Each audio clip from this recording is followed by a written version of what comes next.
Dave, bruh.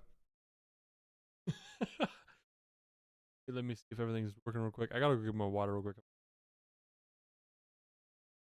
Y'all can just post stuff from here.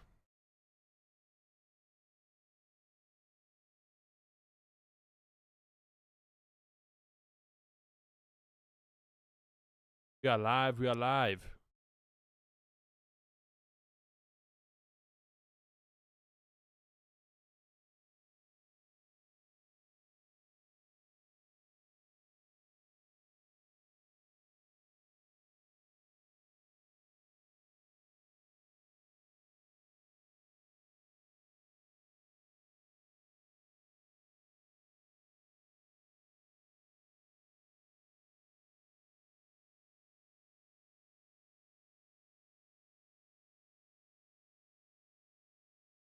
Oh, new short just posted, so go check that out. Give me one second. I gotta get my water.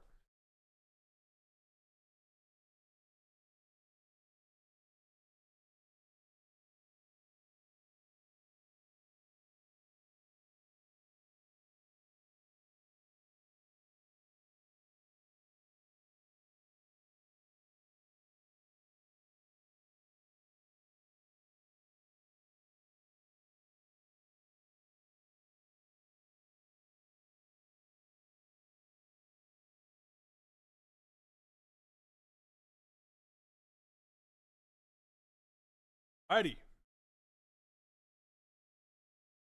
Seriously, bro.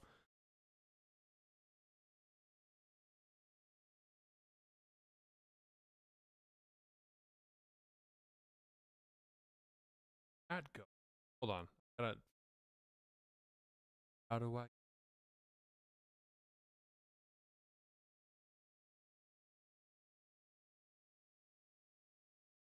Crap.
Trying to listen on mute. Big fella. Big fella's trying to. Where's that? Hop out chat.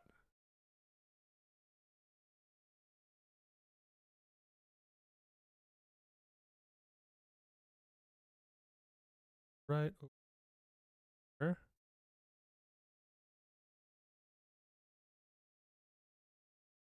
All right, we're chilling. We're chilling. Hey, first up, I wanted to talk mainly about. We got a lot of stuff. We got a lot of stuff going on All-Star break weekend. I kind of want to go over standings really quick, just to talk about. We're over halfway through the season. 50-ish some games played. Let's see, yeah, the Wizards have 45 losses, so we're definitely over the the halfway point. But let's talk about where the teams have been recently standing. So Cavs still top of the East. Celtics, Knicks, Pacers. That's actually kind of interesting. They've come in. The Magic were like the 3rd seed a couple months ago. They've dropped down. Pistons, bunch of wins. Bucks have been playing better than they were earlier on in the season. They were playing really bad. Now they're playing not bad. The Sixers are still out of the play-in because Paul George is not playing good at basketball. Saw some on Twitter this morning. Norman Powell, who scored more points last night, 41 points last night, than Paul George has scored in 4 games. So, in his last 4 games. So they're a game and a half behind the Bulls, who are trying to lose. Traded Zach LaVine and are trying to lose. They are worse than a team. I mean, Tyler Hero's an all-star who traded Jimmy Butler, and they're under 500. So shout out the Pistons being a decent amount above 500 for their standards. Kind of a gap here. It'll be really interesting to see. It'll be like Pistons. Yeah, I guess Pistons Knicks first round, which will be. Then Celtics play. Celtics Magic will be kind of fun. Celtics Hawks will be crazy. But yeah, the Cavs are still really, really good. One of the best teams in basketball easily. Celtics have been slipping a little bit. I want to, over the course of the past month, they've been slipping. I mean, they're 8-2 in the last 10. Knicks are 8-2. Knicks have been playing really. So they're closing this gap here. If they lap the Celtics and take that second seed, that's going to be crazy. I don't think, I mean, they're 100% a lock for up here. They're 5.5 games ahead of 4 seed with like 30 games left, less than 30 games. So I don't think there's much that anybody here can do to kind of get up there. But if the Knicks, let's see the Celtics schedule. Hold on. Celtics schedule. So they play Okay, this is interesting. If the Knicks beat the Celtics here, that's huge. Pistons, that could be interesting. They play the Cavs, the Nuggets, who are on a killing streak right now. Lakers, Thunder, and Suns, Knicks. Okay, Hornets. So if the Knicks, let's go to strength of schedule. Who has the toughest strength of schedule? Phoenix is number 1. Okay, Boston is has one of the easiest, and New York is up in top 10. So, the New York plays the Cavs 3 more times. Holy crap. So I think Boston has a chance to lock that in. Now, do I think that they keep winning and beat the Cavs? No. I hope the Cavs win 70 games. That would be freaking awesome, because in my bingo chart I'm going to do next week, because some stuff has happened, I have a 70-win team this season. So the Thunder are also 44-10. That's on pace for gotta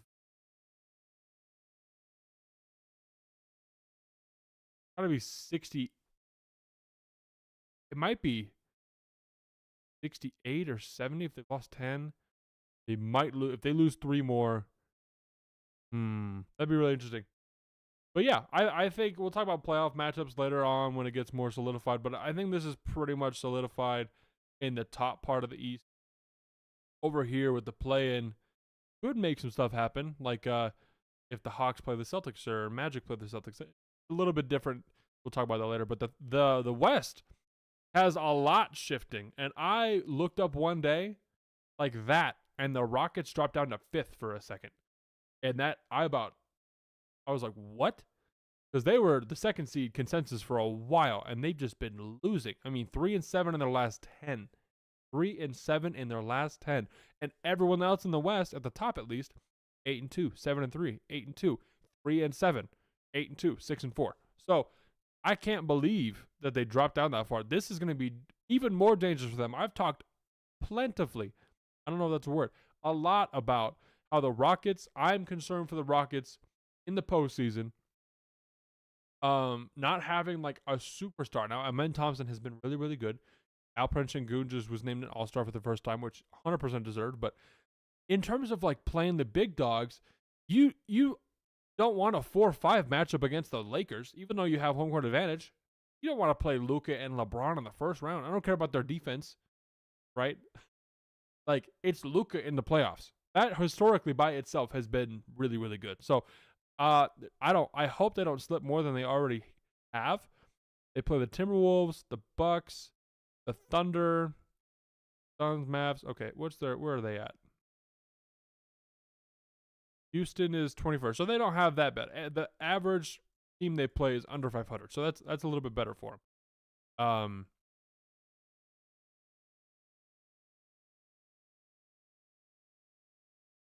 But yeah, 3-7 in the last 10 is diabolical. They've just been getting smacked around. Timberwolves, the Nets. You can't lose the Nets twice. Yeah, I remember when I saw this, I was like, what in the world? Mavericks, Warriors, yeah. So kind of interesting. Now, down towards the middle of the Western Conference ish is a little bit interesting. The Clippers are only a game ahead of the Timberwolves, and before, like from 5 to like 10 was 2 games apart. Now it's like 3.5. Actually, excuse me, from 5 to 10, it's now 6.5 games apart. The Suns are faltering back, which sucks. The Warriors are barely hanging on. The Kings have been winning games, but I mean they're 5-5 in the last 10, so not a ton. Mavericks are hopefully they can win some games because they have. Oh boy, they play some rough teams. Where are they at? Dallas is only okay. They're only down here at 20, so that's not that bad. But yeah, this is going to be really interesting. I think the Thunder are a lock for 1. Grizzlies, I don't even think are a lock for 2. If the Nuggets lock in that 2 seed, Joel Embiid, Nikola Jokic wins the MVP. Shea's the first seed. He's leading the league in scoring. I actually want to look up Shea's free throw. Last time I looked up, it wasn't like that high, but everyone's been talking about how he recently has been shooting a lot more free throws. Let's see, last 5 games, how many free throws is he? 11, 9, 8, 16, 14. Flat.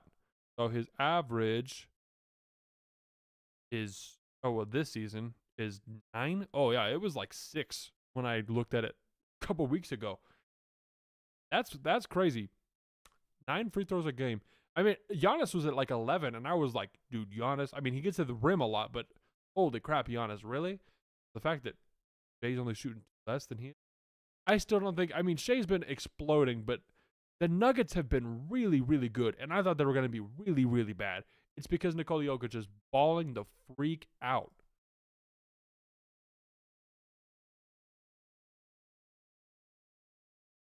This man this year is averaging, okay, he's not averaging 30 anymore, but he's easily averaging 10 assists. I mean, compared to what he has in the past, right? 10.8. 30, 12.6, and 10. And his team, I think, keep winning. They're only half a game behind the Grizzlies. Strength of schedule. Okay, Denver has the 3rd hardest strength of schedule. They play a lot of good teams left. That's going to be, I got to watch some of their games. Jokic could ball out and get that second seed, and it's only behind. That's not that bad. Terrible. Now, what I do actually really want them to take that second seed, because the Clippers, if we stay in 6, which I think we can stay in 6, I'm pretty sure. Unless we pass and take the 5th spot, but we have we have the exact same strength of schedule left, as they play more games than us left. We're going on an 8-game road trip right now. I do know that. But if we can play the Grizzlies in the 3 slot instead of the Nuggets, that gives the Clippers a way better chance of being deadly. Do I think we could still beat the Nuggets in the playoffs? Potentially, just because we're very, very deep. We have a lot of guys. I mean, our trade deadline acquisitions were freaking awesome. Ben Simmons looked great last night. Bogdan Bogdanovic has been awesome so far. Drew Eubanks has been hurt, but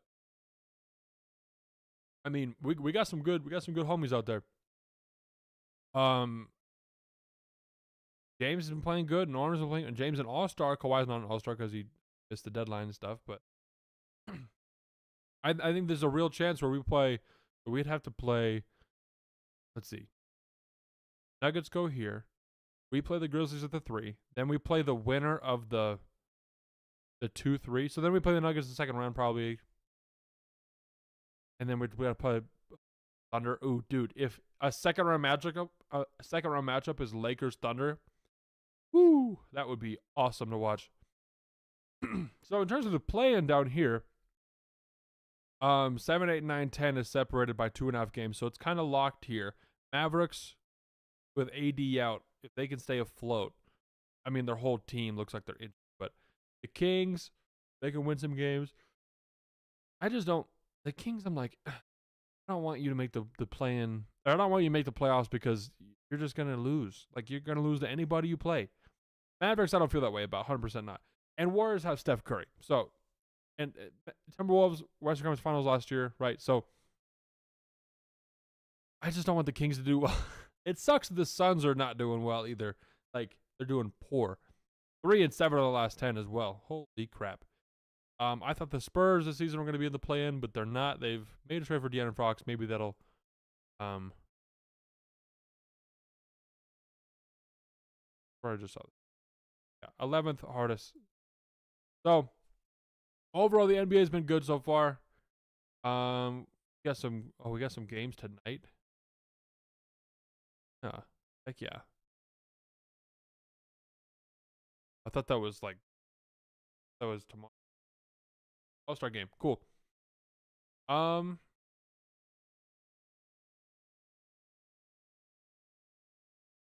that's pretty much it for that.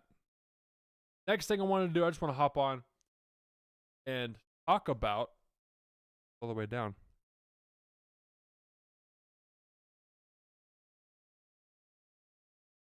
So ESPN has this article where they have an all-star snub for every single team by Kevin Pelton. I thought I read a little bit of it. Pretty good. I just want to go over the whole thing for you guys. Top unselected player for all 30 teams. Now, you might be thinking, like, how can there be all-star snub for every single team? You're about to find out. You're about to see. So, LaMelo Ball, 100%, and it's divided up by different things, and some of them are more of a stretch down the line. I haven't read all of them, but I've seen the categories.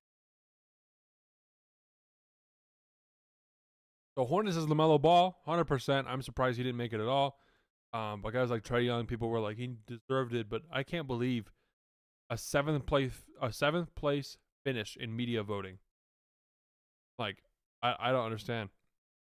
If he can stay healthy and continue to play well, I think that's 100% thing. Devin Booker, the Suns have just been bad. He's been an all-star. He was one of my favorite players in the Olympics this season. And that's coming from a guy who lives in Phoenix, and everyone's talking about Devin Booker, and I can't escape this dude. He's not like that good. I mean, when you score 70 points, you're like,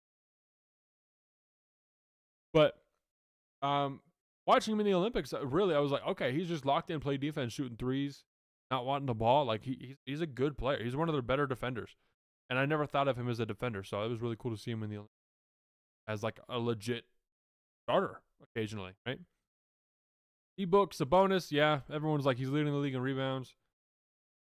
Cool, but it suck. Amen Thompson. It's interesting that Jalen Green is not in this case because Jalen Green is has been their second best player, and I believe was a higher draft pick than Amen Thompson was. I think Amen Thompson was number 4, and yeah, I think Jalen Green was 2 or 3. I can't remember. I wasn't here for that, so I don't remember. But yeah, Amen Thompson has been playing amazing. I think 100% in the future he could be an all-star. Scotty Barnes, boom. Former all-star Luka just is hurt. No problem with that. Tyrese, no problem with that. That makes sense. De'Aaron Fox has been one before. He's always been kind of that snub-ish area. Tyrese Maxey's still super young. Yeah, Jared Allen, former all-star. I would have liked to see the Cavs had 4, but it makes sense. Jimmy Butler, obviously, has been one before, but current circumstances will not allow that. Rudy Gobert, it's past his deal. Same with Brook Lopez. Lauri Markkanen, guys are just not good, and he didn't have a compelling case. I think when he made an all-star team the first time, it was more of a shock factor, where it was like, holy crap, this dude who just came in the trade, like really, really good. Wiggins, no, hasn't really had that good of a season. Vucevic, So now we're talking about people who are getting a first selection. Desmond Bane, yeah, 100%. He's a phenomenal shooter. I mean, he's 50, 40, 90 over the past 2 months, which is really impressive to do over any stretch of time. But that's really cool that he's doing that. So for him,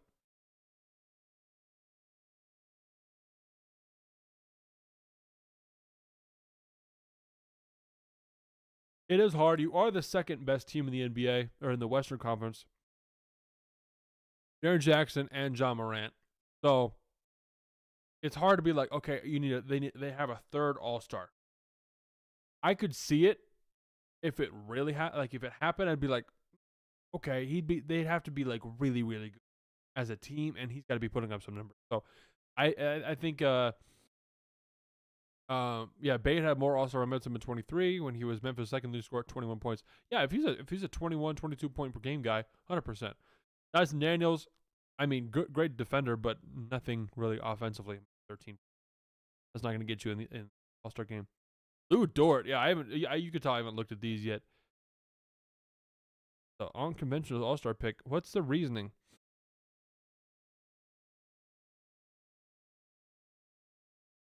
So Kevin Pelton thinks that Dort has been the Thunder's third most valuable player this season. You could say that, but that doesn't make him an All-Star. I mean, he's averaging 10 points per game. So that's a lot of a stretch for me. Jalen Williams was a stretch for me this season, or just for this season. I thought it was a stretch for me. Trey Murphy, the Pelicans are dog water, so no one except for Zion is making it. Jamal Murray has been playing a lot better recently. I will say that he's been playing really, really good as of late. I think he had 55 the other night. Had a 40 piece like a week ago. Like they're winning games. They're playing really, really well. If he had been starting off the season like this and playing like this for the rest of the season, I think 100% an All-Star because they're one of the best teams in the NBA. Yeah. Bronze. Yeah. If he stays healthy the second half, I think that him and Paolo both make it. Paolo made it, right? I think Paolo was an All-Star.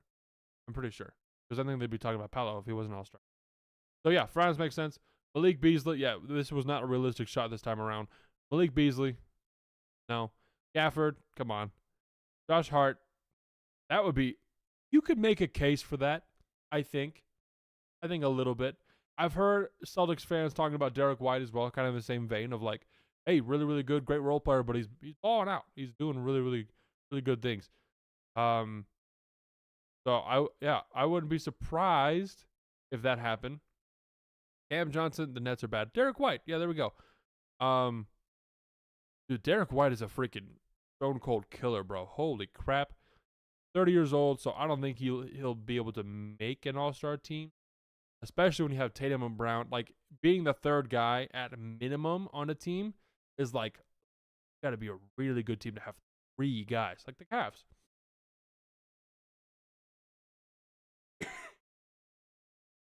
Zubats. I don't know why we're not talking about Norman Powell here because Norman Powell is averaging like 24, 25 points per game on like 40, 45, 40, 85 for the whole season. So really, really good. Does it say it here? I don't know. We're talking about Zubats. Zoo's been playing really well. I can tell you as a fan, Zoo has been balling. I feel like every time I look up, he's got a 20 and 10 or 22 and 17 or like crazy. It'll probably take winning Defensive Player of the Year for Zubac to become an All-Star in the West. Yeah, I hope Zoo's an All-Star at least once. I mean, DeAndre Jordan for the Clippers was an All-Star once. The Clippers had 3. The Clippers could have had 3 All-Stars this season. There's a world where that happens, and maybe I'm just projecting because I'm a Clippers fan, but James Harden, fallen. Norman Powell, I mean, given addition by subtraction, get rid of Paul George and then averaging 24 points per game at like 31. That level, I hope he wins Most Improved. If he does not win Most Improved, this is. And then Kawhi Leonard. Obviously, I don't have to say anything about that. He could be an All-Star. Healthy. Denny Advia and Jordan Poole, that'd be funny. So that's pretty much it for that. There's some really interesting picks there. Lou Dort, probably the worst one out of all of those. Just because it's like, no way. There's no way that's so. Yeah, bro. All-Star Week is gonna be freaking fire. I have a lot of videos coming out, a lot of shorts about the dunk contest. I think that first one already went up. A lot of people have been telling me about that. That's been good. I'm trying to do one. I'm trying to do some more. So it'll be really fun. I'll have videos chopped up for you guys later this week. But yeah, let's enjoy All-Star Weekend. I'll give my thoughts on Monday. I think it's President's Day, so I'll be streaming Monday and recapping everything. It'll be kind of fun. So that's all I got for today, bro. We are out. Going, yo.